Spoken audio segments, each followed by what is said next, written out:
So now I'm delighted to welcome Dan Newton, who's our first speaker, who's on Zoom. Dan has quite a what's the word? A big background in a lot of big companies. Adidas. Is it Adidas or Adidas, Dan? You can maybe tell us later how we're supposed to pronounce it. Clarks and various others. It's said differently all over the globe, Terry. Adidas is how they want you to say it. Right. We say it slightly different in the UK as Adidas, and in the US they say Adidas. So it's like it's kind of like a little bit different all over the world. So however I say it, I'm probably going to offend someone. So I'm delighted that Dan has been able to join us this morning, and he's going to tell us about a brand and what it really means and how to look after it. So Dan, can I hand over to you? That's fine, Terry. All good. Sorry, those of you on Zoom, if you've got any questions for Dan as we go, just pop them in the chat.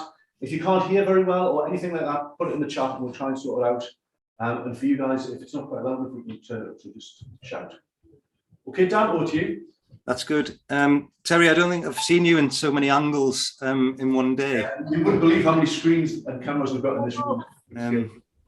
That's fantastic. So let me just start this off, guys. I'd like to welcome you all to Rise and Design this Friday. Yes, well, does somebody have a question there? We all are good? Okay. If you want to put any questions in the chat during this, then we'll try and get back to you in terms of any of those questions, but obviously there'll be a session at the end. I just want to say, obviously, disappointing. I'm gutted I can't be with you in person. Just my other working commitments prevent me from doing so.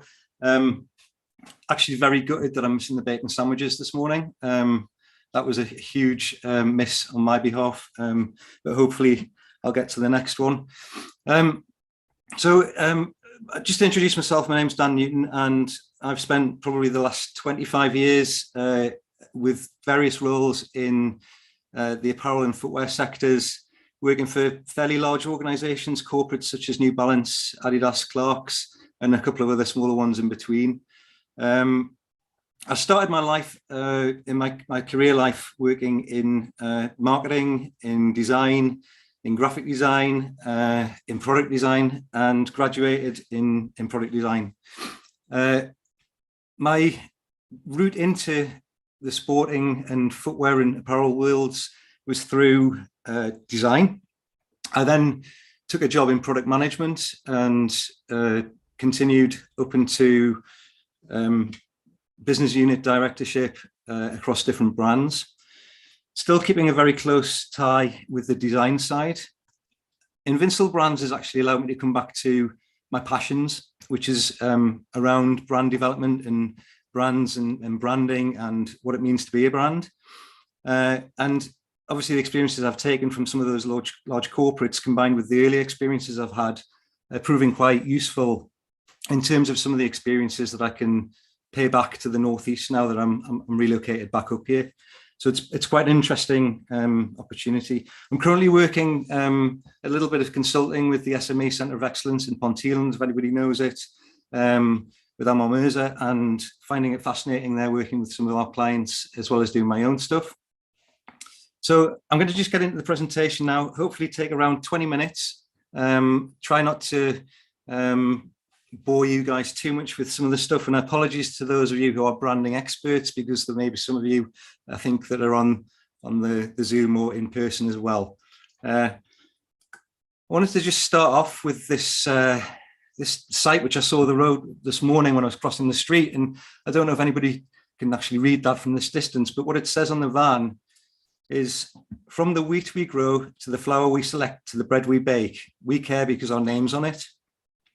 So I thought this was really poignant, and it was almost a bit of a coincidence this morning seeing this crossing the street in Ponteland. But it is hugely important. And just to leave you with a sort of thought around this concept is that actually the stuff that precedes the final strapline, which is "we care because our name's on it," is actually a lot of the stuff before that. So growing wheat, selecting it and making the bread are all part of your brand. So If I wanted to leave you with one conclusion and one thing to remember, and this is part of Invincible Brand's values, is that brand equals customer experience. So if you go away from this meeting and you remember nothing else when you're thinking about your own business, think about this one thing: brand equals customer experience. And then the other thing to remember is that if you don't think that you've got a brand, you do. It's really important to remember that everything that we do within our business is contributing to how people see us, and that's our brand. And whether we like to think of it as our personal brand or a business brand or your logo or whatever it is, your business is a brand. And in order to take your business forward, it's what you do with that brand.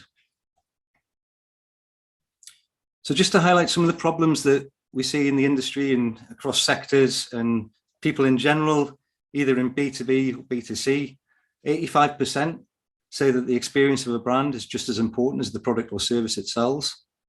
75% of users will judge a company's credibility based on the service or the website. 38% of people will stop engaging with a website if the design is unattractive.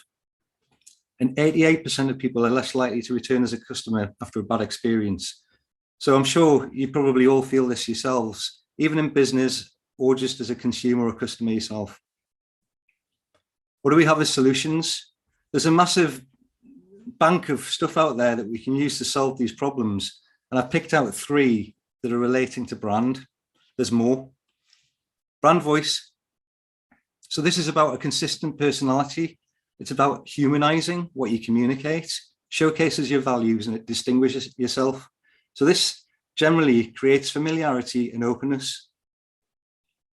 And studies show that 67% more leads are created through companies that blog.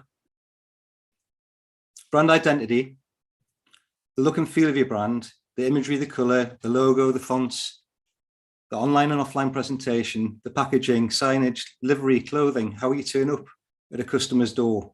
It makes you recognizable and memorable. Presenting a brand consistently across all platforms can increase revenue by 23%. So why wouldn't you want to do that? Why wouldn't you want to put in that extra value that people perceive? And then finally, brand promise. So what is your unique value? What's your vision and your mission? What's your value proposition? And are your actions aligned to all of this? This is what will build trust and loyalty for you. 65% of consumers have an emotional connection with a brand. I'm sure that you have emotional connections with brands.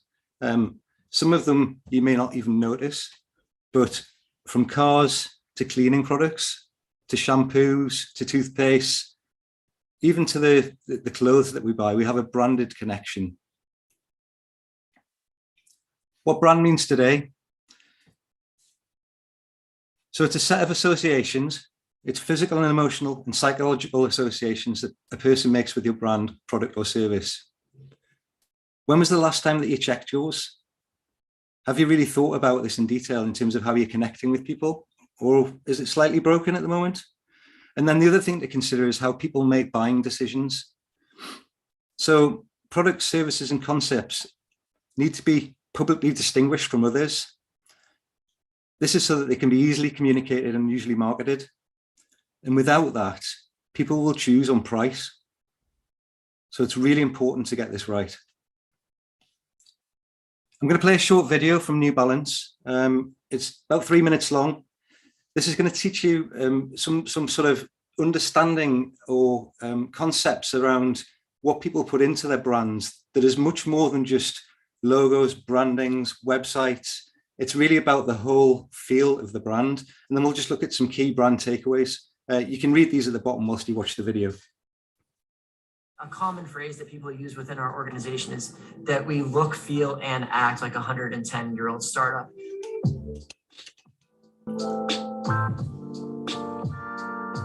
Hi, I'm Rob DeMartini. I'm President and CEO of New Balance. My name is Chris Davis, and I'm the Global Vice President of Marketing for New Balance. New Balance has been around since 1906. We've had the same ownership since 1972. As a private company, we can make a decision based on a 5-year period, a 10-year period, or a generation. And I think in today's business, a lot of companies can't do that or won't do that. And that's a theoretical debate that's irrelevant to us. We look at what we believe is right. And then we do that whether it's popular or not, whether it was installing US factories when the industry was leaving shores, or moving away from athletes in the 90s and 2000s when everybody was jumping in more. We've always been willing to go our own direction. We have 5 US factories. We have a 6th in the UK. We have more people employed today making shoes than at any time in our history.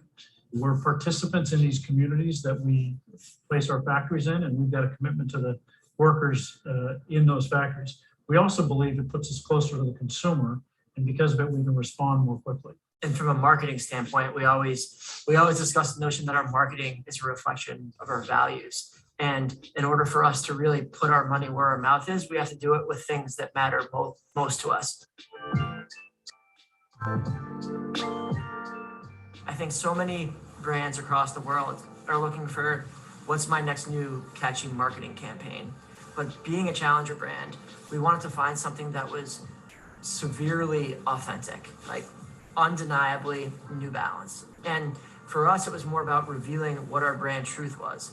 So over the course of 4 or 5 months with internal and external interviews and workshops, we landed on the notion of fiercely independent, not only dictating where we wanted to go as an internal rallying cry and what we wanted consumers to know about us, but really fiercely independent, how we got to where we are today. So it was a really great reflection on our past 110 years and our next 110 years. We are privately held by a family who are active in the business and have strong beliefs in what they want this company to be. And that North Star is very helpful. I mean, I've worked at a lot of good public companies, but directions can change as leadership changes, and we haven't had to deal with that. We've had clear expectations of what great looks like, what right looks like, what good looks like. And we have 8,000 associates all over the world trying to live up to that every day. Talk to me about some of the biggest mistakes or failures you've experienced in your journey to be a successful growing challenger and what you learned from them. Should I say one of Rob's mistakes and he says one of mine? I'm just kidding.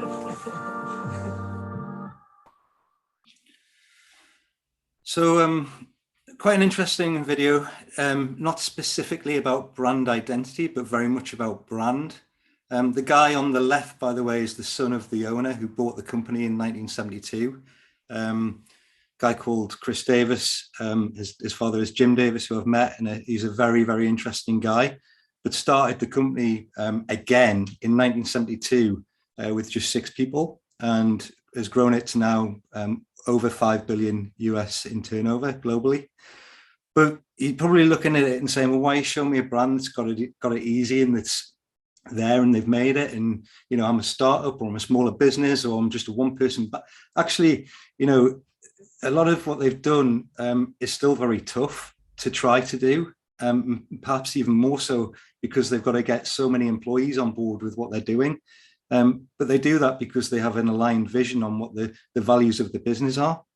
And then the key brand takeaways, I guess, for people in the room and on Zoom, really to try to relate back to maybe smaller organizations, is the fact that, if you are a private company, you can make a quick decision, you can pivot, you can do things that are disruptive. And a lot of businesses can't do that. So, if you do have competition, you've maybe got a competitive advantage that you aren't thinking about. There is also the notion of doing what you believe is right and sticking to that. With a lot of people that I speak to, who've perhaps been in business for maybe a year, 2 years, 3 years, it's kind of like even going back to saying, what is your goal?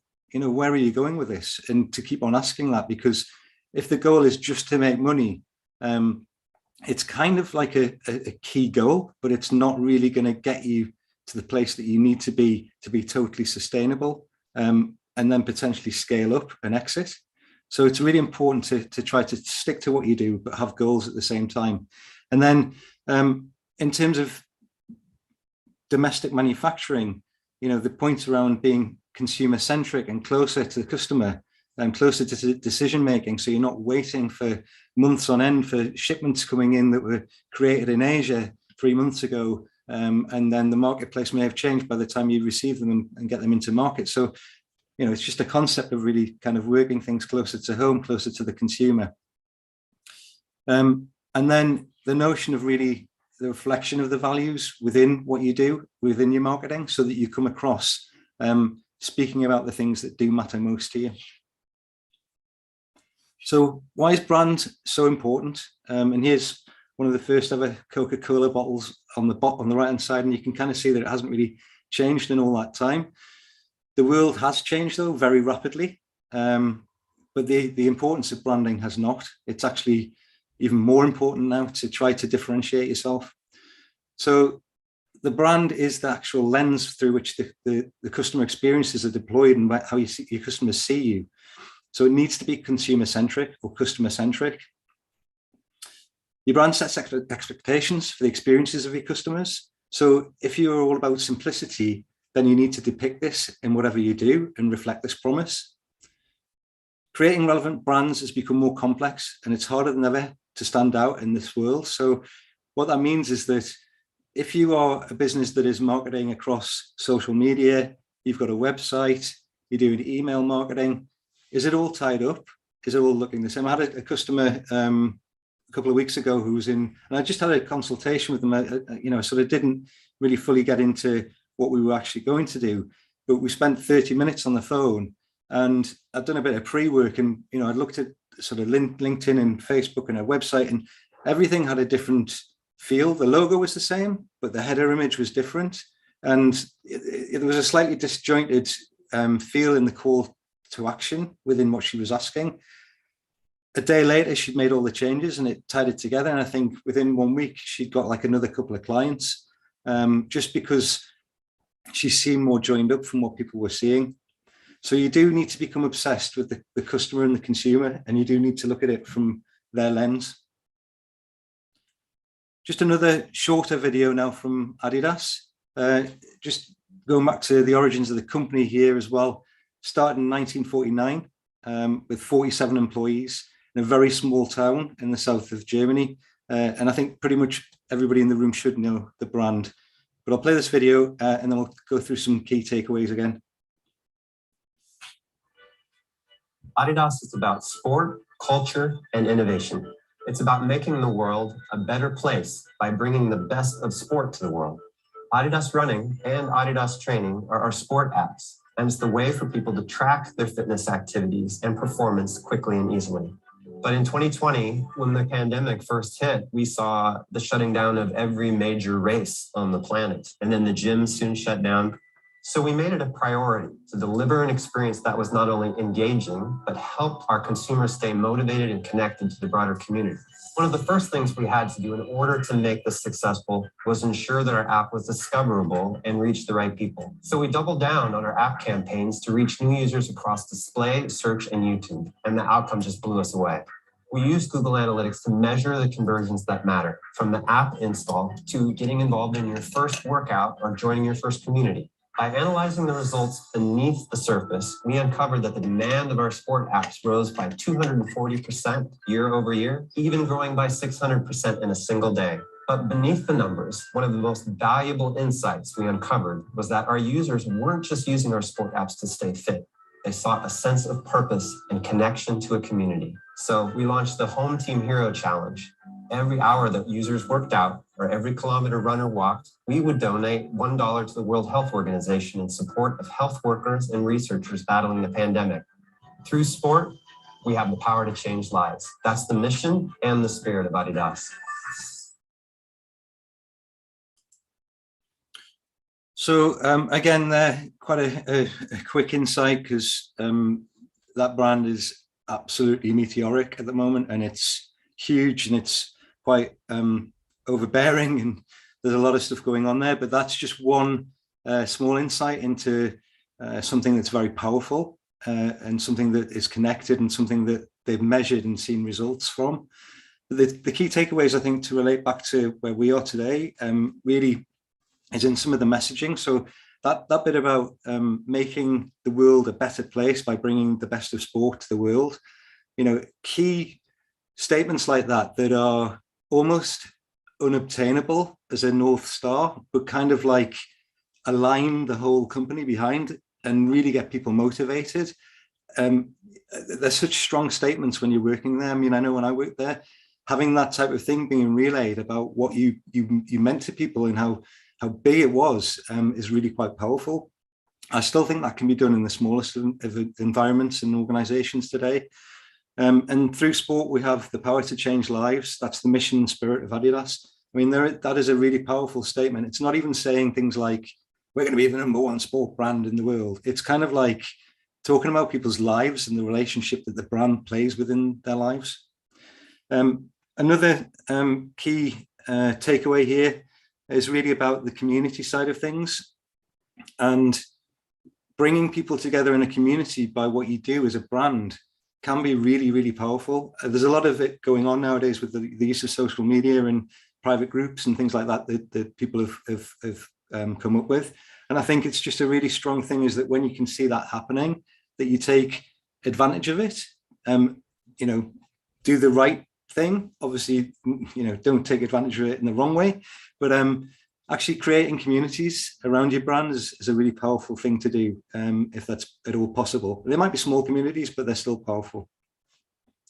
And then using insights. So really when you're measuring things in terms of how well something is doing or how badly something is doing, that you actually do something as a result of it, and seeing people that were actually putting into that community and talking to one another, and then doing something that was really good, like the Team Hero Challenge in a time of the pandemic. Obviously, you know, there is stuff that brands do that is seen to be a little bit of do-gooder, greenwashing, or whatever it may be. But actually, you know, really fundamentally doing it and doing as much as you can to kind of tie those three things together in terms of the actual experience, the community, and then the payback. That's just like, you know, super powerful. That's like really, really big stuff that's quite complicated to try and work out and achieve. And there's some clever people at that brand that are doing that.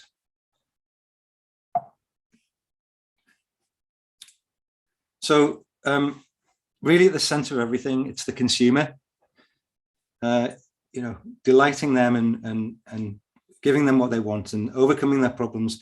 When I say consumer, I sort of interchange it with customer, depending on whether we're really talking about B2B or B2C.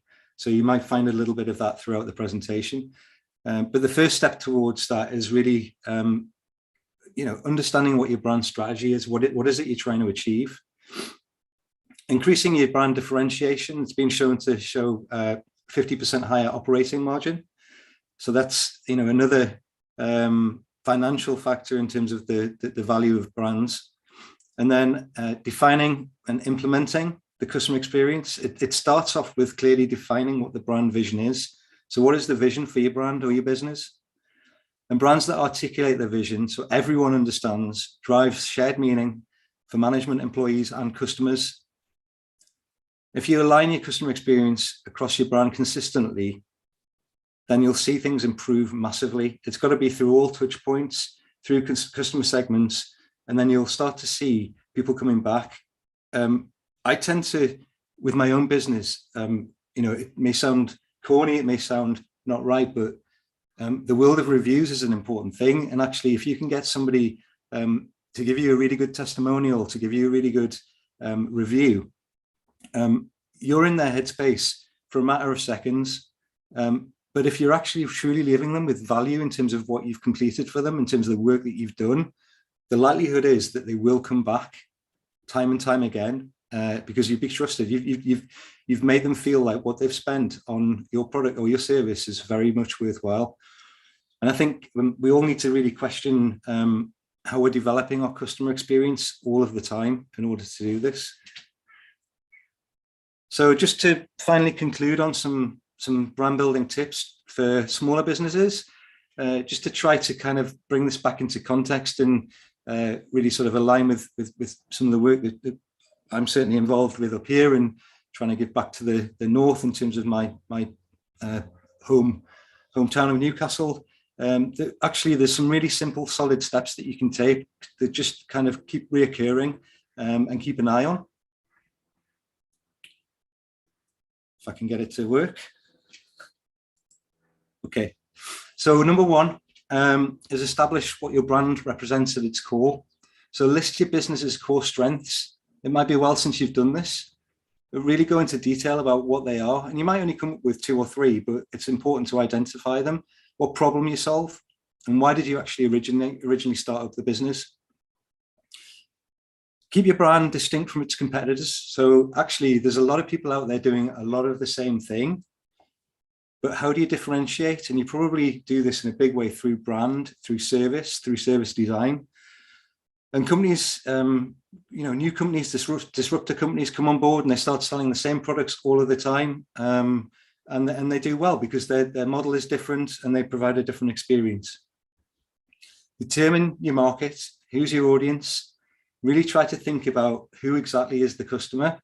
You can't be everything to everyone. And actually to map your customer persona out and really think about this is a huge, it will make all the difference because you'll know who you're talking to and you'll know where they're living and what they're doing. Create a small statement or an elevator pitch for your business. It doesn't necessarily have to be something that you need to learn back to front, but it needs to be something that you keep in your head about what you are about and what it is you're trying to do. It needs to be consistent and it needs to show through everywhere your brand is. And then building out on your brand, you really need to try to create something solid so that you stick to it. So if that's a rough 1-page brand guideline, that means that the lady who is in accounts can't stretch your logo this way or that way when the invoice goes out. It just does make a difference. It's that sort of little bit of sloppiness around certain companies and brands that does come across to consumers and other customers. So really try to define that and try to stick to it and be consistent with that as much as you can. And then promotion. So the most important thing to do here before you start to spend money is really identify and test where your audience is. Because if you go out and do a social media campaign, it can kind of feel like you're pouring money into a black hole, even with people who've, companies that have done this for a long time. So it's really important to make sure you know where your customer is, where your audience is. And then I did have one last point, which is consistency. So you can't build a brand. You can't keep on going with a brand if you're not going to make it consistent. So make sure that you stay consistent. Make sure that that's everything that you do, not just the logo, not just the font or the colors, but the customer experience. And going back to the original statement, before I start to take any questions, just to reiterate, brand equals customer experience. So if you take nothing else away from this presentation, just remember that one thing. And that's me done. So I'm open for questions. Before any questions go, I think a round of applause is in order. And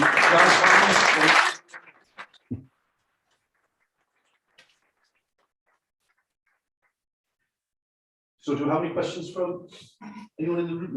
The chat is surprisingly quiet, guys, so come on, you must do something. Anyone in the room wants to ask or make a point or disagree even? Who's going to go first?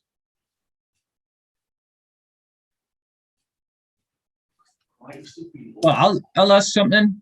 Andrew Simons, hello. Andrew, off you go. Yeah, particularly for companies really starting out, and it's important to get your to visualize that brand already. But how do you do that if it's not clear, really how the service or what you're offering will develop in time? How do you make sure that brand does not become obsolete, or is it all right to start again at some point? Is it best to start again at some part with your brand rather than persisting with some in order to remain consistent? That's a great question. I mean, I think it's a tough one to answer, but I would say there's always time for reevaluation in terms of what you're doing, how you're doing things, and especially, sort of the smaller you are, the younger you are in your infancy as a brand or a company, that actually you're better off failing quickly and learning from it and making the mistakes, and then just getting up, brushing yourself down, and getting on with it and making the right decision because of what you've done. I think it's always handy if you can build a sphere of good, trusted colleagues and people who aren't just going to necessarily, because they're your friends, tell you that they like what you've done. You need to have people who are honest enough with you to try to give you that feedback, and potentially there'll be people out there who want to charge you millions of pounds to do that. But sometimes you'll come across people who will just be able to have that conversation with you because they enjoy having that kind of conversation. So I fall into the latter category of that. So if you want to pick up a conversation at any point about what it is that you're doing, I'm really happy to do that. And, you know, that's not just me trying to market myself.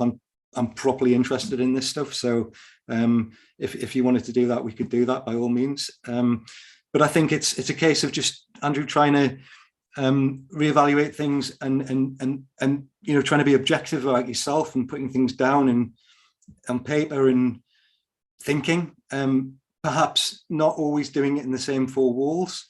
Go out somewhere, go to the coast, walk on the beach, kind of just let your head go free and kind of try to really, you know, sort of tease it out of yourself, but speak to others as well that are around you.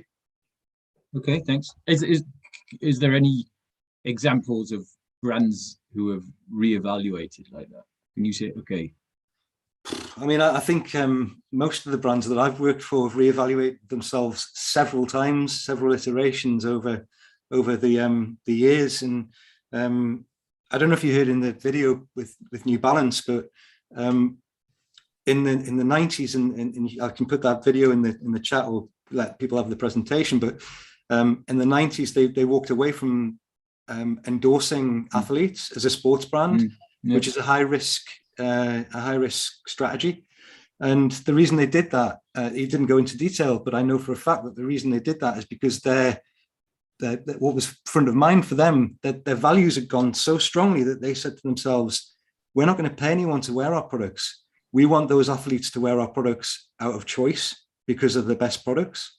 So it's almost like it's another level than Nike. It's kind of like, you know, really psychologically kind of like further on than that. And actually at the point where in the 90s, we know that it was big money for endorsement, sport endorsement. And I think Michael Jordan happened back in like 1984 or whatever it was. So it was kind of like, here we are in the 90s and they're saying, don't do that. But then I think they tempered that, they reevaluated that, and they decided that actually, you know, to survive and to be seen on the back 20 pages of every magazine, every newspaper in the country, you know, as a sporting brand, we need to have some form of publicity from athletes. So I think they did a bit of a round robin there and kind of like just, you know, changed their direction.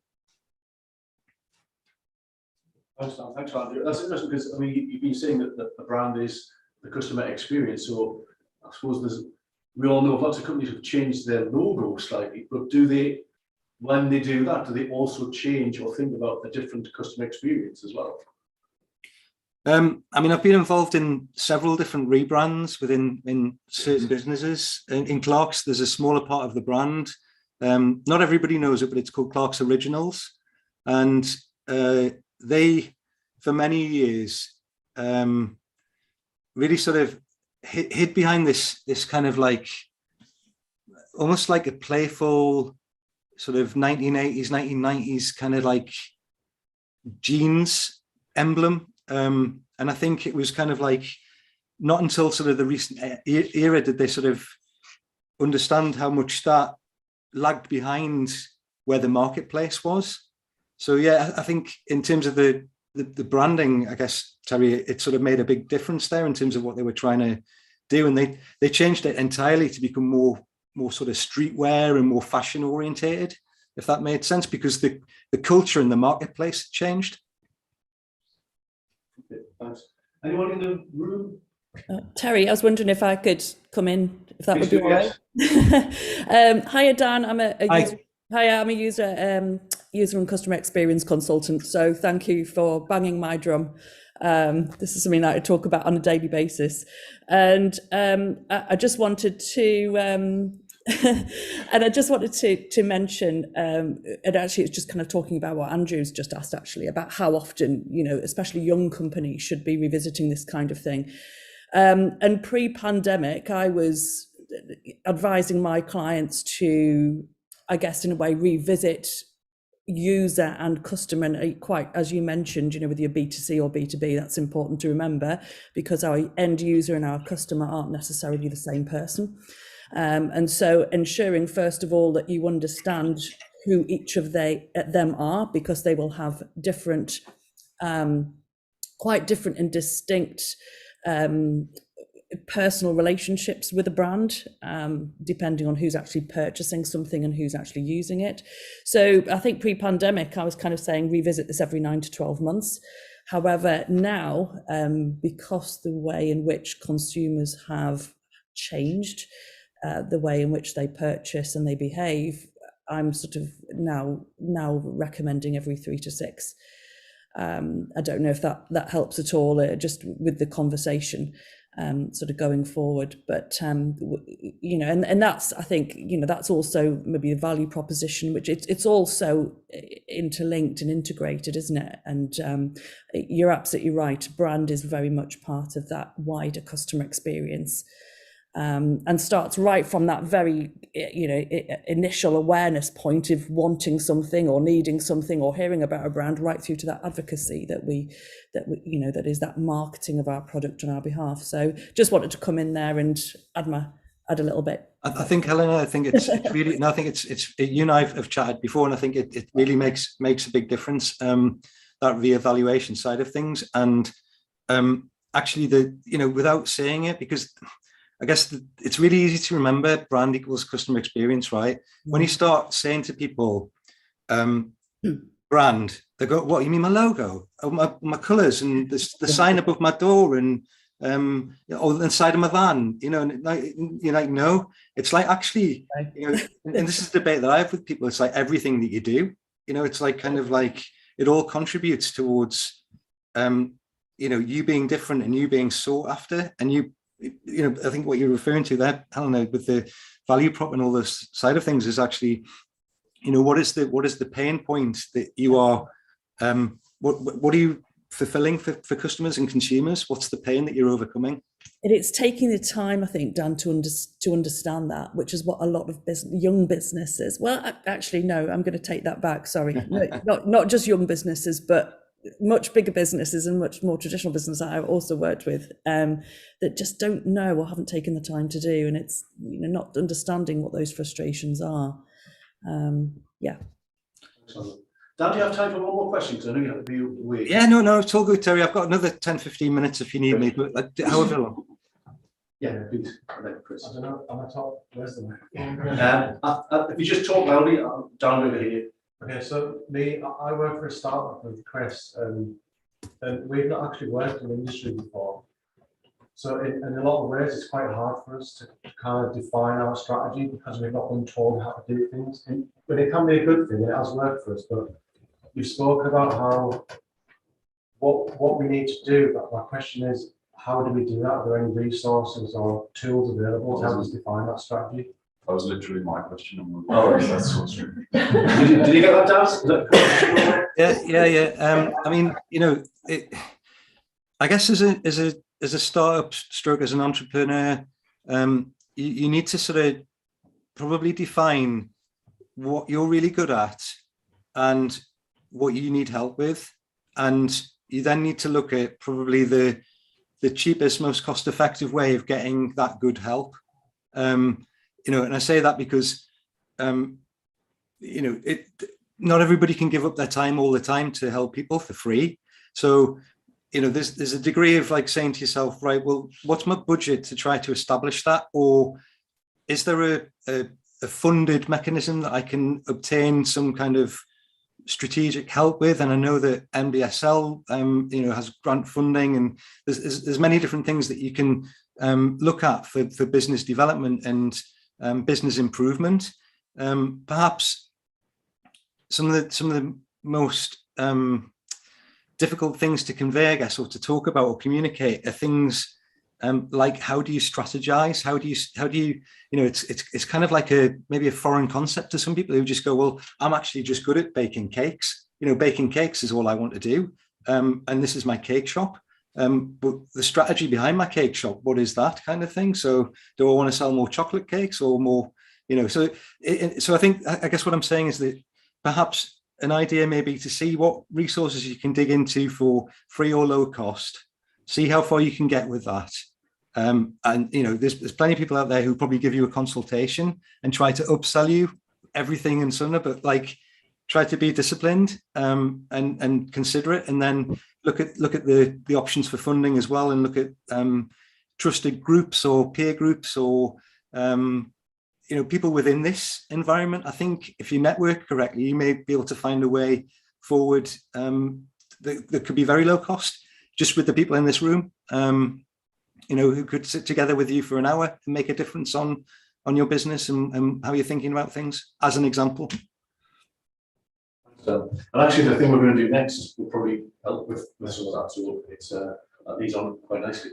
But that's all I have time for, I'm afraid. But Dan, I'll share your contact details with everyone in an email that goes out next week. And I'm sure you'd be glad to hear from people who might want to just have a chat with you or have a coffee or whatever. But again, that was brilliant. Thanks for that, Dan. Another round of applause. Thank you. Thanks, guys. Hi, everybody. I guess I'll just give you a brief overview of where I'm from, what I do. So I work for RTC. Some of you may know me from working with Terry on Design Network North. I have kind of moved across more to the marketing team now, and I am what's called the creative lead, which basically means I get to get involved in anything that's vaguely creative within the business. But a lot of what I do is around brand, and in particular, one of the bits I enjoy the most is working with clients to work on their brand. So I've put together these what I've called brand sprints, where we really quickly go through what their brand is about. So this is what we're going to do with Terry, but you guys can get involved as well. Really, it would be interesting for you to be able to do it on your brand. If you can have two hats on, one where you're thinking about Design Network North and what Design Network North about, and then another where you're thinking about what your brand is about. Because the thing with these workshops, it's really good to have lots of different people's input. So when we're doing this with an organization, we always ask for a kind of wide mix of people within the business. So from the kind of top CEOs down to admin staff, it's really important to get a wide mixture of opinions. And it can also be useful to often, if you've got somebody who's not within the business but kind of knows the business well, sometimes it can be interesting having that outsider's point of view as well. Just as a bit of my background, actually, like Dan, my degree was in product design, or furniture design actually, but I've kind of moved across more to the graphic design side of things, and basically I just enjoy doing things that are creative and exploring my creative talents. But what I'm going to do now is I'm going to share my screen with you, but this is going to be it's going to be kind of an interactive thing, so I'm going to be filling things out as we go along, so you should be able to see all I'm doing at the same time. Let me get this up. Perfect. So I'm not going to go into full presentation mode because I'm going to have to be able to edit it. So we'll go through just like this. So yeah, we are going to be doing this brand sprint workshop. I mean, Dan has luckily gone through an awful lot about what a brand is, but just to add to what he said, a brand isn't necessarily what you say it is. It's kind of what other people say it is. It's that combination of your influence on what you say out in the world about yourself, but then it's also what other people say about you, and it's somewhere in the middle, that this kind of gray box in the middle. So you can influence that, but you're not. You can't necessarily determine what other people are going to say about you. The only way you can do that is by making sure that what you put out there, your customer services, your products, everything like that, all represents your brand. So in terms of a brand strategy, these are kind of the key core elements of a brand. So you've got your brand core, which is your purpose and your vision and your values. And then you've got your brand positioning, which is more your audience and your market and your goals, and your brand persona, which is your personality, your voice, and your kind of tagline. And so these are the kind of the core elements of a brand strategy. We're going to go through most of these, but not all of them. But as I say, this is going to be quite a quick fire session. So it's not that we're going to be able to explore any of this in real depth, but it's going to be just give us an overview. I don't know if any of you have heard of Simon Sinek and his golden circle principle, but we're going to kind of focus on this at the beginning to start with. So effectively, Simon Sinek has come up with this concept where a business who focuses on the why of their business is basically a lot more likely to succeed and get their message across than those who concentrate on the what. So most organizations talk about their what. They talk about what they do, their products and their service. And that's great, but you don't really begin to understand what's behind that and what the actual organization stands for. Those who do it slightly better talk about their how as well. So what sets them apart from their competition? What is it that makes their what different from everybody else's? But the companies that work really well are those who talk about their purpose and their belief and what the brand stands for. So, you know, it's kind of really delving down into what makes you tick. Why are you doing what you're doing? And on a kind of like, this is where you can be quite big, and, you know, it's about changing the world kind of message. It's not just what you can do in your own little bubble. It's kind of what is the greater good that you're trying to achieve. So we all know the brand Apple, and Apple, if they were just to talk about their how, their sort of vision statement would be something like this: we make great computers, they're beautifully designed, simple to use, and user-friendly. So they're talking about the how here. So they're beautifully designed and they're user-friendly. So that's what sets them apart from their competitors. But when you start talking about their why, I'm gonna have to move this out, because I can't even read my. It's everything we do, believe in challenging the status quo, believe in thinking differently. The way we challenge the status quo is by making our products beautifully designed, simple to use, and user-friendly. And we happen to make great computers. So the what is the great computers, and they've just tagged that on the end. We make great computers. They've talked about their how by talking about them being beautifully designed and simple to use, but the why is about the fact that they challenge the status quo, they think differently. And that is what they stand for. And that's what we all know and love Apple for. So what about your brand, and what about Design Network North? So what we're going to do is we're going to go through the what, the why, and find out, and the how, and find out what our businesses are about. So I want you to all just take a few minutes to think about what is your what. So what is your product? What is your service that you're offering? So Terry, this is where we need to work out what is the Design Network North's what. And for anybody who wants to contribute to that, anybody who's experienced the what of Design Network North, it'd be great to have your input. And just to inform you, my spelling is absolutely dreadful, but and even worse when I've got 30 odd people watching me try to spell. So please excuse any spelling errors. But yeah, so Terry, what is that? What is Design Network North's what? You know, you have those nightmares of being in an exam. It's all coming back to me now. What is it? What do we offer? But so, I mean, I think it's making the, without being too kind of, you know, it's about making design and an awareness of design accessible to everyone, really. So now that was, I would say, is more the why. Is that the why? Yeah. The what, we just What? want to know what you do. What is it that we offer? What's the service? Julie's going to chip in. Am I allowed to chip in? Yes, Please do, Julie. Yeah, because what I'm saying is rubbish. You missed the point, Terry. You provide a community for the creative sector. Okay, right. Something like that. Is it? Yeah. Do you know what though? I think that might be our how. All right. So we're good, so it needs to be So we're more now in that- basic. Clue See, we're level. just thinking on a higher level, that's the trouble, we need to be. Education versus engineering. Putting on, creating opportunities for collaboration and stuff, learning. Do you provide training? Again, I think that might be our how. So the what is more, so what do? We do events. Yeah, we put on events and we connect people. I think your product is this, you're offering a space and a time for people to create an opportunity with one another. The Yeah. product is a space and a time.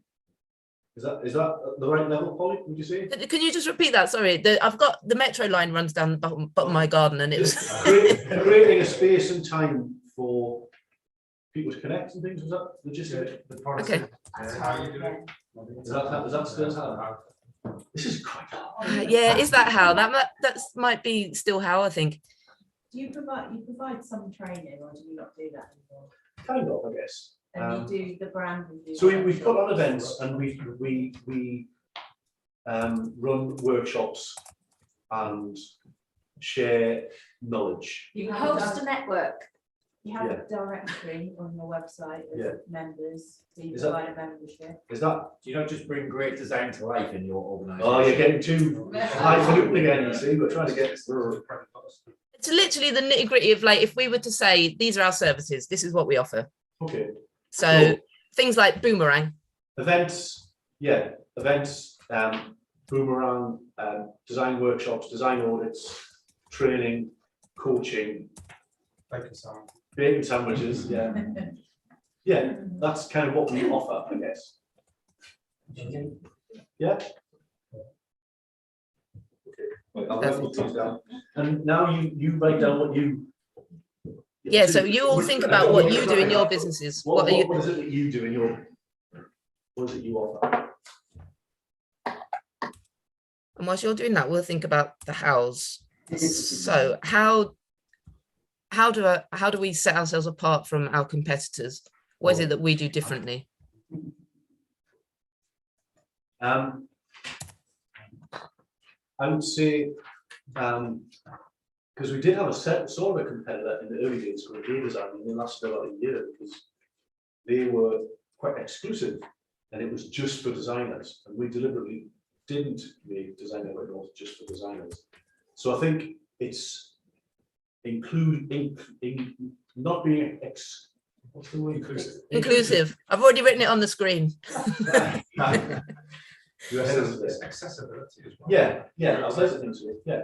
So inclusiveness, accessibility, kind of welcoming, sort of saying that people, come on, it doesn't matter who you are or what you know or what you don't know. We're not a a fancy club.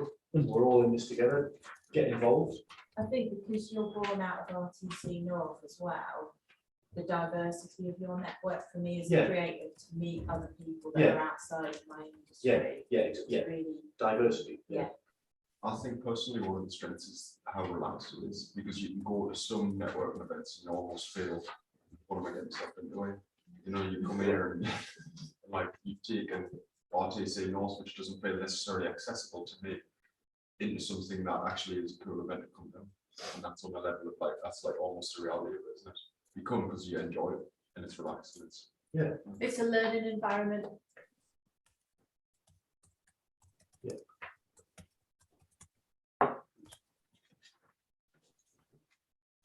Excellent. Do you think there's anything else that sets us apart from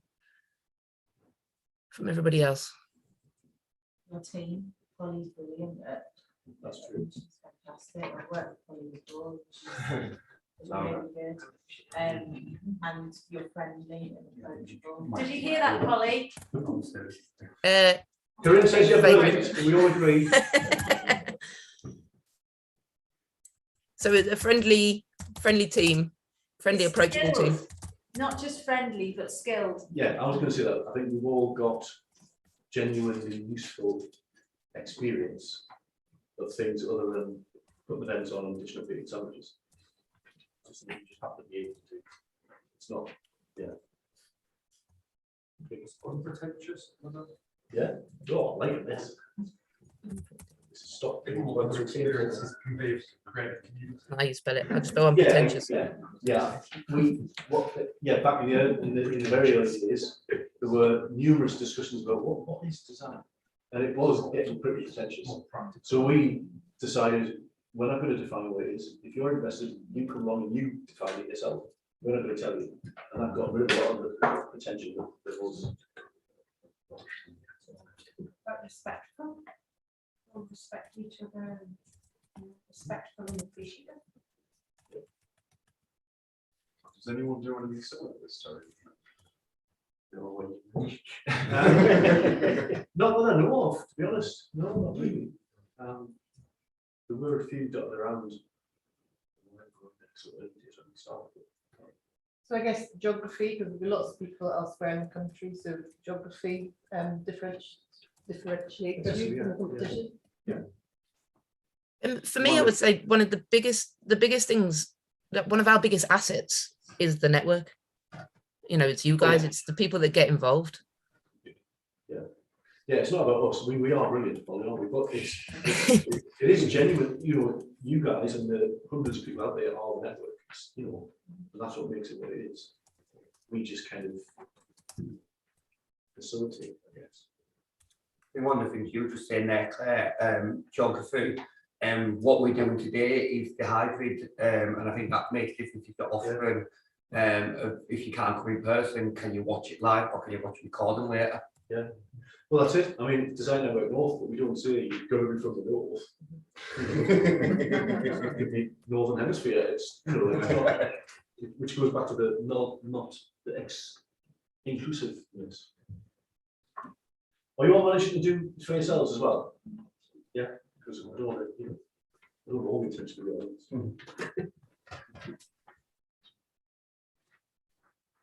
Should we have a look at our why then? What's the why of Design Network North? So why do we do this? So we did touch on that. I should have written it down. Yeah, I mean, I guess the sort of the tagline, I guess, which I'm going to try out because it still works, is increasing the contribution of design mix to the economy. Although no, it's why?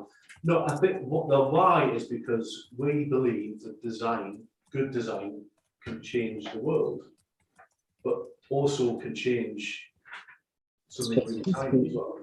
It also showed a sense of ease with Britain, a sure sign of belonging. But by 2004, it was a confident. Going on here.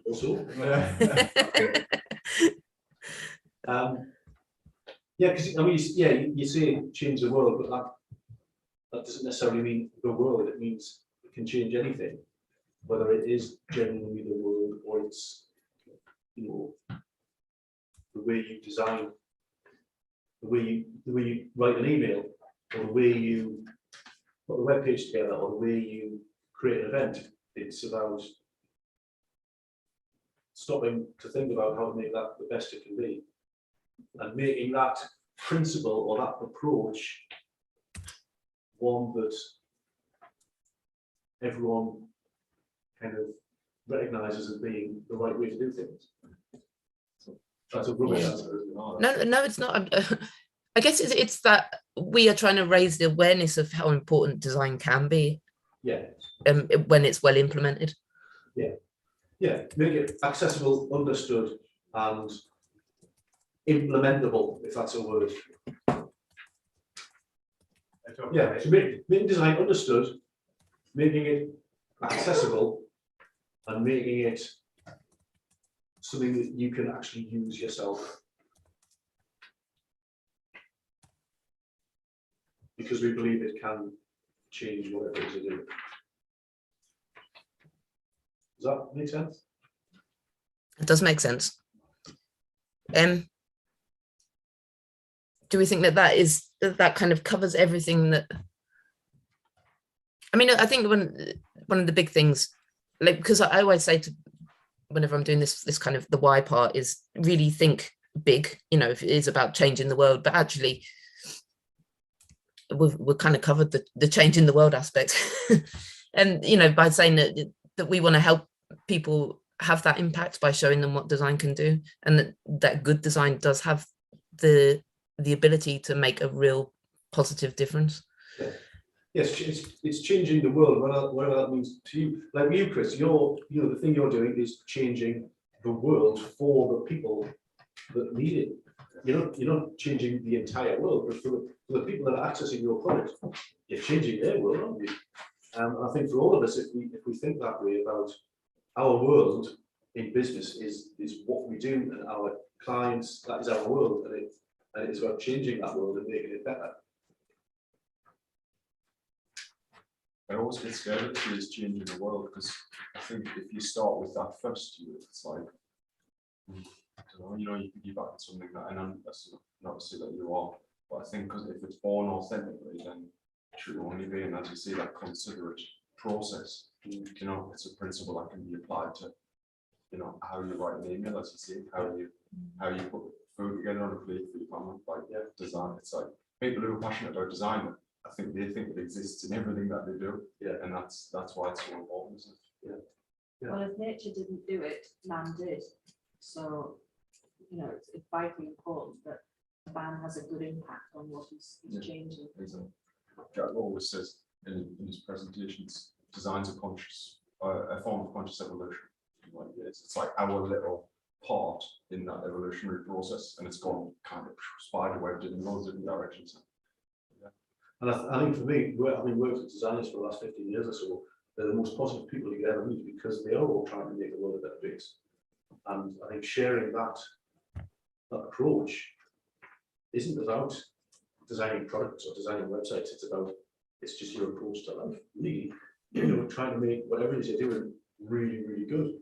And I think that comes from I think for a lot of people it comes naturally, but I think that principle is worth sharing, because it definitely makes the world a better place.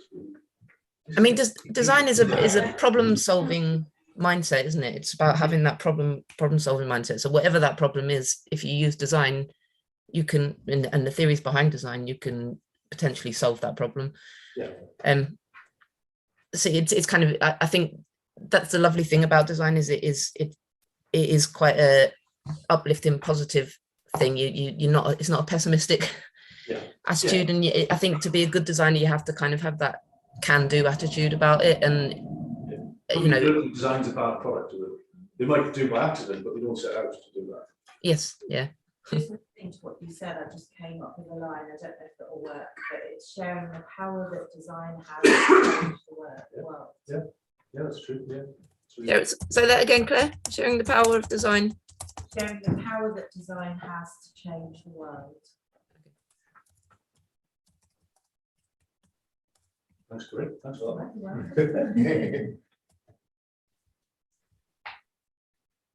Does anyone want to share what they've come up with for their business? Their little kind of, old state. Happy to do that. So I work for an accountancy firm. So it was just your big. What's your big bold change the world statement? Big bold change the world statement. It's the support business growth and development. Yeah. Design is impactful plant-based solutions. Brilliant. Anyone else got one to share? Telling meaningful stories for brands people.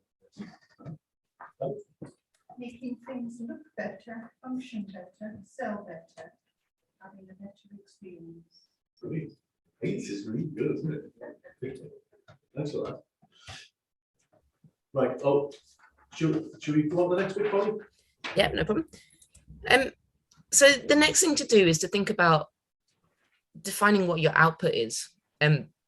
So as a baker, you might think that your outcome is the bread, but actually, it's not the bread. It's the consumer enjoying the bread, because if the bread tastes horrible and the consumer doesn't enjoy it, they're not going to come back.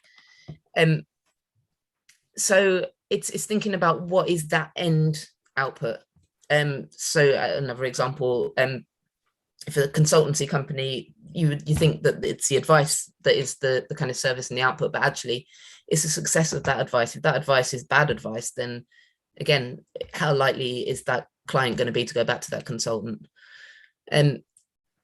So what I'd like to do is define what your output is, what Design Network North's output is. So yeah, I think it's for those who engage with it, with us, or are part of it, it's about to enable them to employ good design in their business, either because they can do it themselves and have a better understanding, or they know how to find someone else who can help them to do it. But it's about making sure that they understand what design is and can apply it in what they're doing. On the outside, one of the things I think for your organisation is when you went to a session, then you went to another one 6 months later, and it's one of your people doing a stand-up and saying, because I came here, yeah, I met such and such, and I'm now here, and their kind of stories advanced because of this network. And that's a real good measure of what it feels like when it's having witnessed that happen a couple of times. Yeah, because that can happen in different ways, can't it? That thing of being able to, someone being able to apply design more effectively, it can be because they learn something and they can then do it themselves, or it could be that they meet someone and they can do it with them, or it could be that they understand what they need and can then find the right person to help them to do that thing, whether it's create a better website or work on the brand. But they've got the knowledge and the contacts and the connections to be able to do that. I'd be interested to know actually what you guys see as the most valuable thing about coming to these sorts of sessions. Is it actually the connecting with other people rather than the topic of conversation? So I guess we use design as a way to get together, but actually it's the getting together that is maybe potentially the most important part. I don't know how you feel about it as people attending the events. I think I always choose opportunities to get together when there's a purpose in the getting together.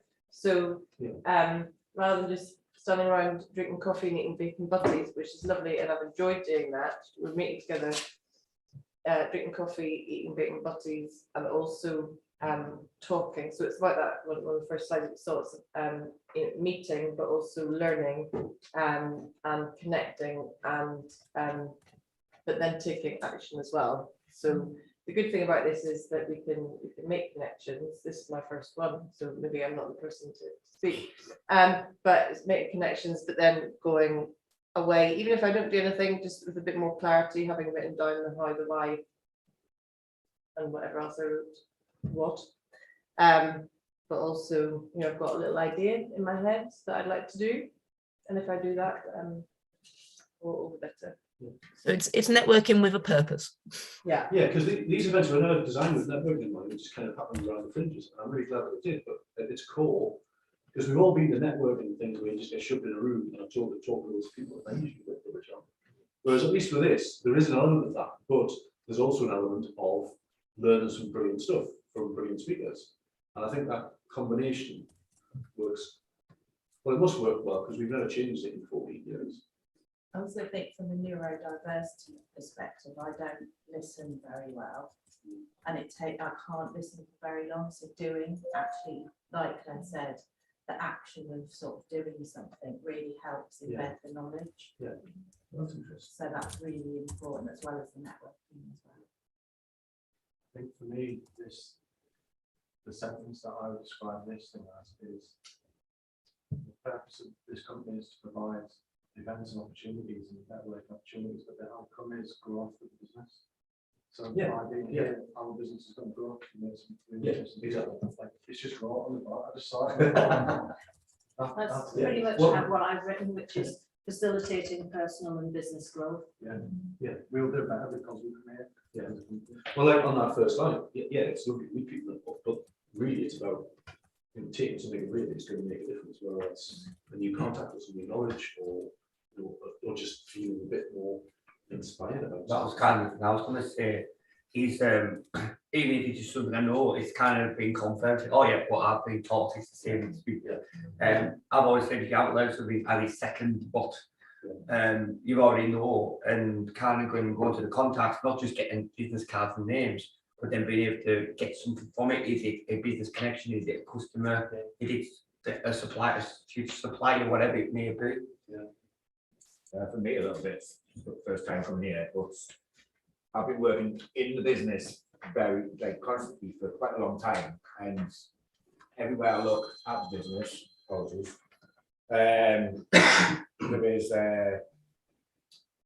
there's a job to do. There's, oh, I haven't done that. That needs to be done. We need to move that around, whatever it may be. Coming here, like, my mind's not thinking about that. It's completely sort of like quite minimalist space. I sort of, it's quite calm in here. Sort of, I can work on the business as a separate, which it's nice to get that headspace, I suppose. Yeah, I fully agree with that. As well, I think it's got to be part of something, but we're all part of this. And we feel as though it's like a family or community. It's a Well, you know what, community, it's part of. Well, 2 years ago, Yeah. we were all in a place, weren't we? And the thing, one of the best things for me about all this was the way we had our first live Zoom event. Everyone got involved, and then we had little drop-in sessions every week, because there was a real sense that people wanted opportunities to connect. So we said, right, well, Zoom there every Friday. We have people coming in and just talking and chatting, and to be able to do that, to be able to, you know, enable that to happen was brilliant. And after a couple of months, it kind of, people didn't need it quite so much, and so it kind of faded away, which was fine. But for that month or two, being able to provide that place where people could just come and connect when they really needed to, you know, meant it was brilliant. And that wasn't anything to do with design or business. It was just about, you know, like you say, a community of people who can, you know, It's connect. that feeling of being part of something. And yeah, you do go to some networking events and you should be in a room and just leave you. No matter how fancy the room is, and we'll be these fancy to do's, unless you feel part of it and there's a connection, then it's not going to work. And this works because I think we all connect. Yeah, but it's properly facilitated. You can have a network where you're just in a room and giving not coffees, facilitated. but it's not the same. You have to have somebody facilitating it, bringing the people together and helping them connect. It's Nurturing, yeah. Yeah. That's a good word. Yeah. The nurture, yeah, the nurture. Businesses of people are important. Yeah, it's like LinkedIn, like we've all got like 10,000 connections, but how many people do we actually network with? This is bringing that together and it's where it's like, how many people do you actually speak to us and like really support our messes and things like that? And the other thing as well, kind of what's been cool in the room is we take out time out our own businesses, where we would be making money. Kind of with what you're saying there, you're taking that step aside, sacrificing, let's say, 2 or 3 hours worth of paid work, but know if it's going to benefit the business going forward in whatever way it is, it's worth your time, not just for making sandwich. Actually, I've just become conscious that I'm not including the Zoomers. Apologies for that. You're all able to get involved with this? Okay, I'll ask you stuff in a bit. Sorry for that. Actually, I was just going to ask if anybody could tell us what they've defined as their output for their business. So has anybody on Zoom had an opportunity to work out what their own output is? Yeah, sure. I just have to switch between screens to see it. The output for the customer is a convenient connection and a fantastic experience with low impact. Okay. Excellent. Thanks, Andy. Okay. Should we go on to the next bit, Paul? Is that right? Yeah, of course. Whether that is. So we move on to vision next. Sorry, the metro's just gone past. So this is around looking at kind of basically coming up with a statement that encapsulates what we're about. So again, this can incorporate some of the what, the hows, and the whys. So Amazon have included their why, which is Earth's most customer-centric company. That's what they believe they can be. There are some companies like IKEA who actually that's all they talk about for their vision statement is their why, to create a better everyday life. But yeah, so it's really can be really useful just to kind of come up with that succinct statement that just encapsulates what you're about. And in order to do that, it can help just to think about where you want to be in the next kind of 5 years. What sort of problems might you want to solve, and then also how you would go about achieving solving those problems and achieving your goals for the 5 years. And that can kind of help shape what your vision is. Again, whilst encapsulating essentially a lot of the whys to your business. So we are going to develop that vision statement for Design Network North. And if you guys could have a think about what that might be for your own businesses as well. And it literally just needs to be a short sentence. This is kind of like what you think of at the start of your elevator pitch. You know, if somebody asks you, what do you do? You can tell people what you do, in a kind of not just talking about your products and service, but what you really are about. Well, I'm just a bit conscious of time because I don't want to keep anyone too late, even though we're all enjoying this immensely. Once we've done this bit, could you just kind of take us through, rather than asking me stuff, because could we just go through the rest of it and sort of talk us through what the rest of the process is? I'll tell you what, because in fact, the vision, what we'll do is we'll leave the vision, because the vision is a bit more, it's one that it takes a bit of time and consideration to just get that in a nice sentence. But I mean, you guys have got these slides, and as I say, just bear in mind the kind of vision that the likes of Pepsi and Amnesty have come up with, and reflect back on your whys. They're the really important things to pull out for this. So we'll skip on through the vision statement, and maybe we can, Terry, you and I can work on what that might be for Design Network North. So we'll move on to brand personality, and basically some clever person out there has generated these 5 different types of brand personality. And what we're going to do is we're going to put us on the spectrum of where we stand with these. So we've got Sincerity. I'll go through these. Sincerity, which is I like how Amazon appear on this because they're one of the least sincere companies, but it's the perception that these companies want to give, that they're down to earth, honest, wholesome, cheerful. So these are kind of businesses that you would associate with that. You've got Excitement, which are those kind of businesses that think outside the box, are more imaginative, a bit daring, aren't afraid to try something new and different. Then you've got this Competence, which are just those kind of businesses that you just know you can rely on. They've got a perception of being really hardworking, successful, but they're just, you just know they're going to do the job.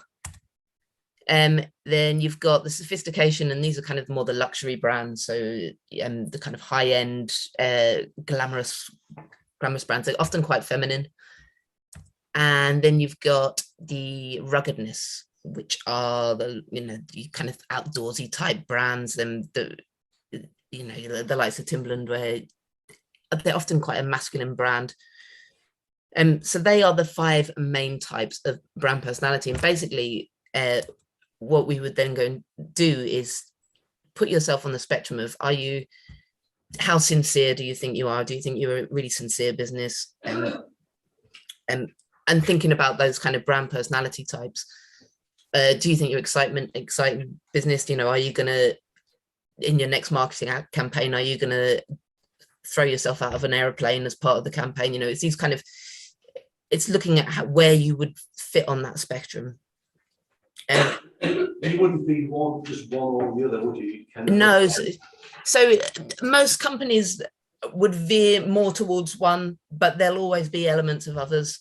For Design Network North, I mean, on sophistication levels, as sophisticated as you are, Terry, I don't think that's something that we really stand for that much. Whereas maybe we would be higher up on the sincere. I think the sincerity one, and also the excitement in the sense of just being willing to try anything and give something a go, and not hold back too much. And then like the Competence, I would say that we were fairly high on. I'd move Sophistication down here somewhere. maybe off the charts down here. Although the bow tie that you normally wear, have you got one on today, Terry? No, see, that's what I'm not wearing a tie, so yes. And then ruggedness, I mean, I don't think we can associate ourselves with being particularly rugged. So again, that I don't know, like, it depends whether you're going through Movember or not. But yeah, so you would just kind of plot yourself on this grid, and it's just to kind of give yourself the understanding of where you are, where you fit on the spectrum of and compare yourself to other businesses as well, which is quite important. I've then got a very similar chart where you would measure yourself and how you feel that you stand in these different aspects. So are you a more personable and friendly brand, or are you more corporate and professional? And basically the idea of doing this is, especially when you've got a group of people together, is it's about sparking off those conversations and making sure that you are all singing from the same hymn sheet as well. So that when it comes to then doing your marketing material, when you're writing a blog post, when you're doing your social media posts, that you're then thinking about, you know, am I doing this in the right kind of way? Am I standing for our brand when, you know, what I'm writing, is that consistent with what the brand messaging is? So getting everyone together in a room and making sure that everybody agrees that this is where you are on the spectrum, it's quite a useful tool. And as I say, it really is just a conversation sparker as well, and just gets everyone on the same page. And the other thing to think about as a business is your tone of voice. So as I say, when you're writing those blog posts, when you're doing your social media, even when you're your customer service side of things, any interaction that you have with your customers or potential customers, it's working out what is your tone of voice, what is, because when we talk about your brand, basically, if your business was a person, your brand is your personality. So think about, with aspects of your personality, it's how you talk to people, it's how you dress, it's bringing all of those elements in, and how you talk to people. This is kind of this aspect. So what, if you're a really funny, outlandish kind of person, then that is your tone of voice. So what would be your business's tone of voice? And again, you would move the little dot up and down the spectrum, and again, it just raises those conversations with people. So feel free to go through this and do this for your business. Then after doing that, Can I just ask a question? Yes, Really quickly go on for that it. one? Would it be, I'll probably answer your question here, but would it be really useful to almost get some of your customers to do that exercise? Absolutely. And this is like, your perception of where you are might be different to theirs. Definitely, and that's why I said it can be really useful to do this sort of thing where you get maybe some kind of key stakeholders and or some customers that you can rely on, keeping it within these four walls or whatever, where you can just rely on their honest feedback. But it's really important to get other people involved, and as I say, externals doing this kind of exercise can be really useful just to see how other people perceive what you're about and what they perceive your tone of voice is, and maybe then what your tone of voice should be as well. What might attract them more if you change your language to be, if you were a bit more, if you didn't take yourself so seriously, maybe that would work better for them. So it's just finding out how others perceive you and how they would like to see you move forward. And then you would take that on to doing these kind of voice characteristics. So it's fine, you would identify kind of 4 key voice characteristics. So is it that you're knowledgeable? Is it that you're truthful? Is it that you're innovative? And what you would do is you would then write a description of what that means. So how you would then kind of show that within your any marketing material that you put out there. And you'd then just create a quick do and don't list. So this basically becomes your kind of crib sheet of when you're writing a blog post or a social media post or anything that's going out there. It's just something to kind of refer back to and go, am I kind of fulfilling this? Am I doing the right things here? And just kind of setting those ground rules. The other thing that's really important to understand is where your brand is positioned in the marketplace. So this is again just a very simple diagram that you can use, and you can change the kind of the high quality or low quality and the low price, high price if that doesn't fit. So we've designed it at North, the kind of price doesn't really fit into things because most of what we run is free of charge anyway. So you might want to change those to something that's more applicable. But then it's just a case of plotting yourself against your competitors. Where do we sit against everybody else? and just really beginning to understand your marketplace and where you are, and also thinking about where you are now, but is that where you want to be? You know, is it that really where you'd like to be? Is you want to be up here somewhere, you want to be really high quality, but you want to be fairly reasonable on price. Whereas at the minute you might be, oh, we're a bit lower on quality and actually we're charging too little. So, you know, have that thought about, right, this is where we are now, but where do we want to be as well? Another really important thing to do is to understand your audience. So something that I love to do is to do these kind of customer profiling. So literally work out what it is that your customer stands for. Who are they? Find out where you know, discover where they shop, and what their goals are, what their behaviors are.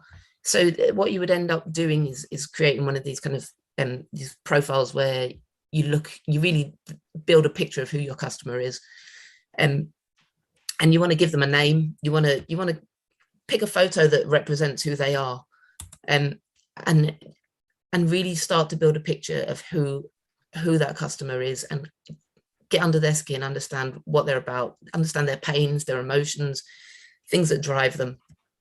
And it's really important exercise to do, but you can also do this for your brand. So as I said, if you imagine that your brand is your personality, you know, give your brand a persona, and it can be quite a useful exercise. And then again, when you're then doing any marketing materials, you can then go back and say, all right, does this fit with my brand personality, you know, my brand persona, and does it also fit with my customer persona? Is my customer going to be interested in what I've got to say? Is this going to fulfill something for them? You know, are they going to be interested or inspired or educated by what I'm putting out there? And that is a snapshot of, you know, this is a brief overview of what the Brand Sprint Workshop is and what it encompasses. So yeah, that is me done. That was brilliant. Thanks for that. And sorry to ask you to race through that at great next week. That'll be a good couple of hours session, but hopefully it's given you a taste of what that's all about. I'm just going to move that horrible chair. But a big round of applause to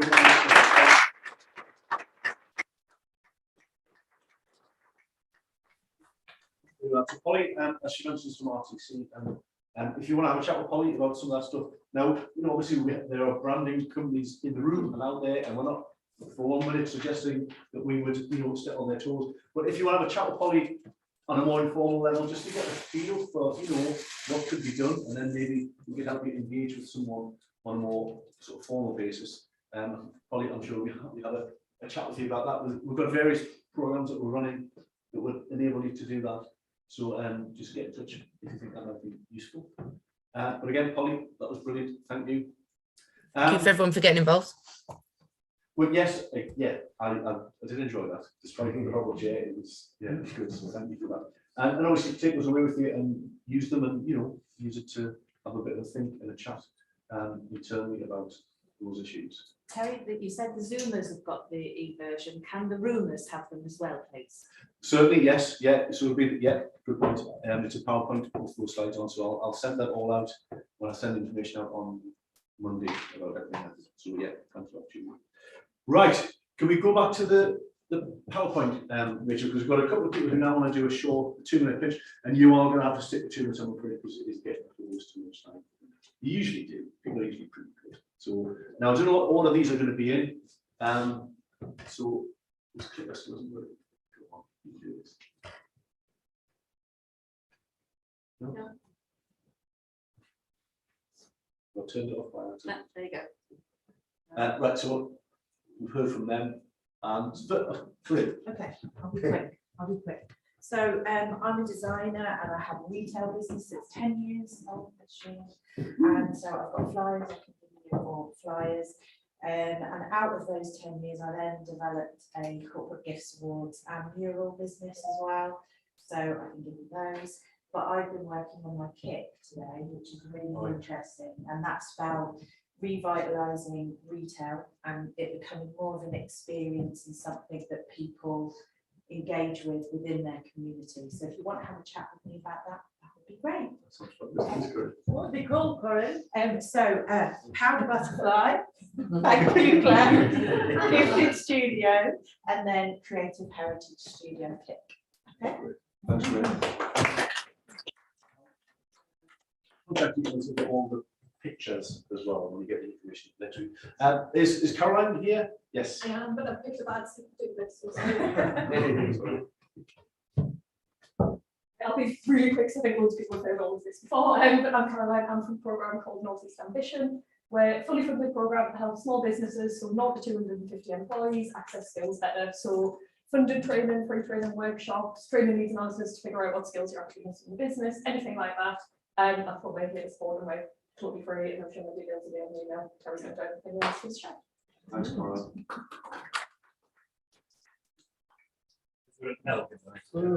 There is.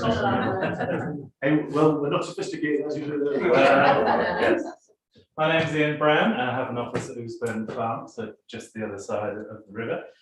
One day, this chestnut may be as famous as the apple. So that's my vision. Yeah, vision. Yes, go. Pharma, renewable energy. One of the first businesses I set up was Fresh Element, so we do the catering in Baltic. So that was 2003. So I love bringing people together and creating new businesses. My new business, the tagline is built robustly, not to last. So what we are building is tree guards that are biodegradable. So planting trees is the most fantastic thing any of us can do for climate change. When's the right time to do that? When I did mine 31 years ago, I planted my trees, that was the right time. If you can't do it then, do it now. But of course, planting a tree in Britain often means putting a horrible plastic tube around. So with Innovate UK and CPI, we've come up with virtually magic material that's made from plants and does its job, and then magically after 5 to 7 years breaks back down again. And we've discovered it's 3D printable, so hence some conversations we've already had today. Thank you for that. That's exactly what you do. And it can also be injection molded, and there's lots of different ways that the material can be used. The essential thing is that it does its job and then it disappears. Much like I've just done.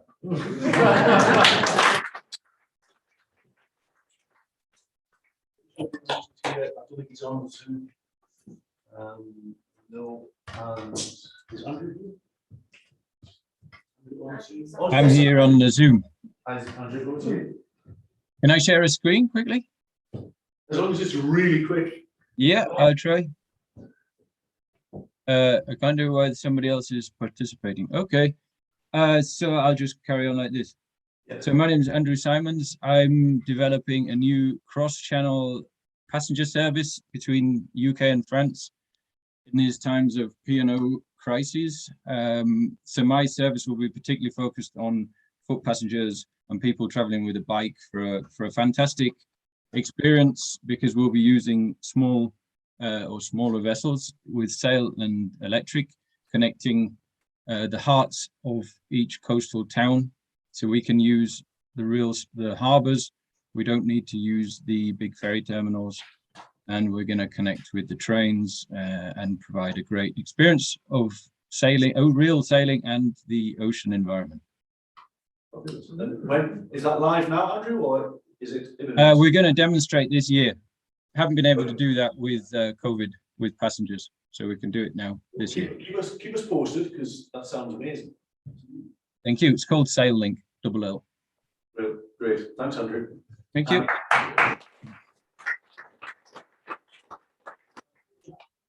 We also have Sinek doing, I think, maybe. Yeah.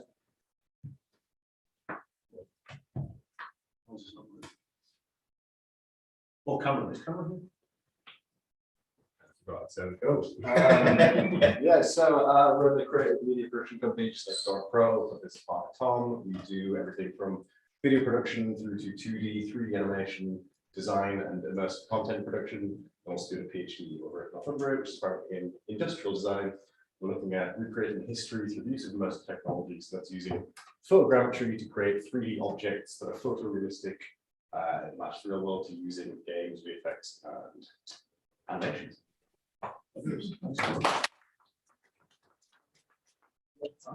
I feel like a little less about what I do after this.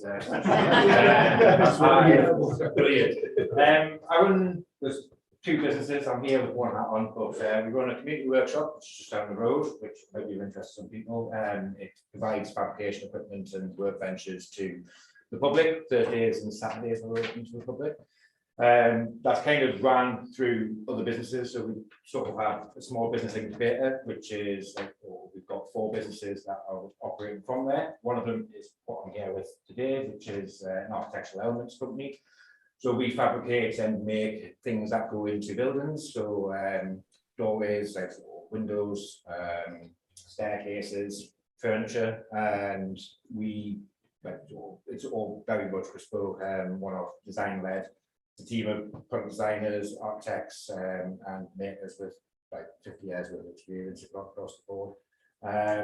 But that's something in a nutshell. I'll probably be a bit more elegant. So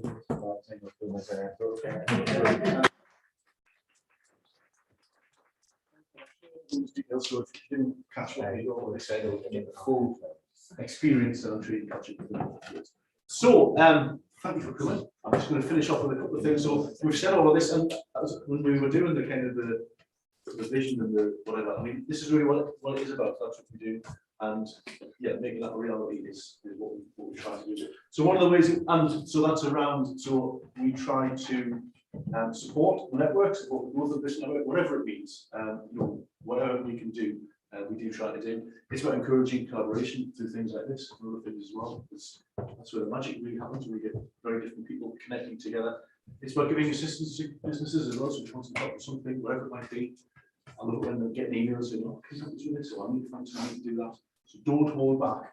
We can't answer everything, but we can usually find someone who can. It's about sharing knowledge through events like this. And if you've got some knowledge you want to share, and you want to do a talk at one of these, then let me know, and we'll kind of build something around it. And it's about raising the profile of the importance of design, helping you raise your profile, and just raising the profile. Terry, surely that's what you do. I think it probably is. Yeah. What was there all along? Yeah, you're right. So one of the ways we do that is through Rise and Design, which you really be for the last couple of hours. So next month, we're looking at designing cyber safety. So it's not going to be all about cyber stuff. It's going to be about, well, when you're designing things, how do you make sure they are safe? Because lots of things are connected now, and could be, infected, invaded, played with by people who want to. So it's about how to be aware of those things, and what are some of the things that are coming along in the next few years that we need to be aware of. And then in June, we're going to be looking at the whole stuff about the electric revolution, batteries, drives, and everything being electrified. So that'll be good. All of that is on the website. So if you're not sure what's coming up next, just go to the website. I'll tell you what the next event is. We also have probably a year's worth of recordings of previous events up there as well. So if you haven't read any of those, you can relive it and get the full experience of robotics and service design and whatever other topics we've had. So please do go on the website and have a look at what's there. There's other stuff on there as well. So please do visit to designer@north.org if you haven't been there already. You're all part of Designer at North now. You're all on the mailing list, so you'll get not bombarded. You get occasional emails telling you what's going on. So our sponsors today are the Supply Chain Northeast program, which is running for is it another year, Rachel? Yeah, so that is about supporting businesses with anything to do with their supply chains, getting into these supply chains, managing the supply chains better. So if you want some help with that, if you're a Northeast based SME, which doesn't include Teesside for some reason, But we do have a program. we do have it, exactly, we do. So thanks for that, Rachel. So even if you're in Teesside, there's another program. So this is funded through the good old EU, and will be for the next year. So that's some support you can get with that. It's also sponsored by Innovate UK. So that's one of the hats I wear. So that's support for anyone who's doing anything innovative, really. That can be across the UK, and it can be for larger companies as well. So if that is of interest, you want some support with that, have a chat with me afterwards, or drop me a line afterwards, and we can tell you a bit more about what's available through that. There's also a thing that we've just started. So I won't go into the details of it, but the LEP are setting up. They're basically clusters of different areas. like battery technology, like robotics, like immersive tech. We are supporting them through what we've called the Design Support Alliance, which is helping to make sure that all of those networks are aware of design, the things we talk about, but aware of it, able to access it and using it to change their world. So a lot of the events that we're going to be doing and have been doing the first part of this year are lined up with that. So I just wanted to mention that. So that is for currently, for some bizarre reason, only for businesses in Gateshead and Sunderland, but we're not getting too caught up with that. You really don't want to know why that is the case.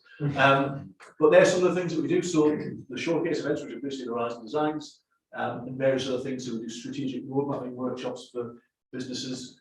We can run design, well, Polly and Rachel are really good at running design sprints. I do a lot of Lego serious play, which is amazing. So if any of those things are of interest, and for you as a business, or you know someone who might be interested, let me know. We can have a chat about doing some of those things. One of the things we're doing as part of that is next month with the Satellite Applications Hub.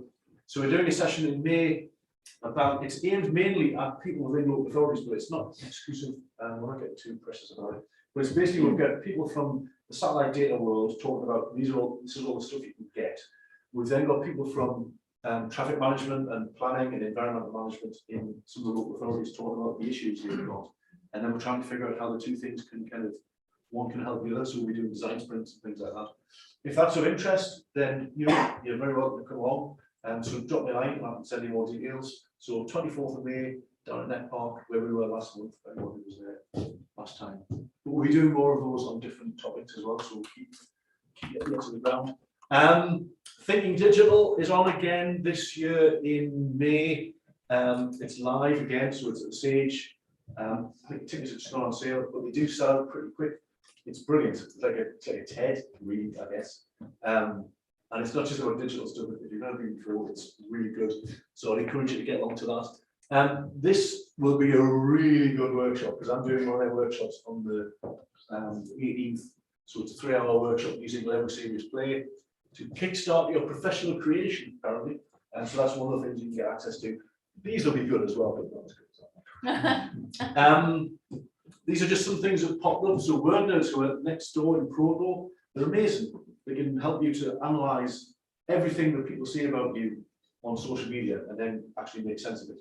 And they're working with all sorts of organizations, but they've put this free kind of webinar out, 3 steps to be best of class voice of customer. Is that what that means? Yeah, it's really good.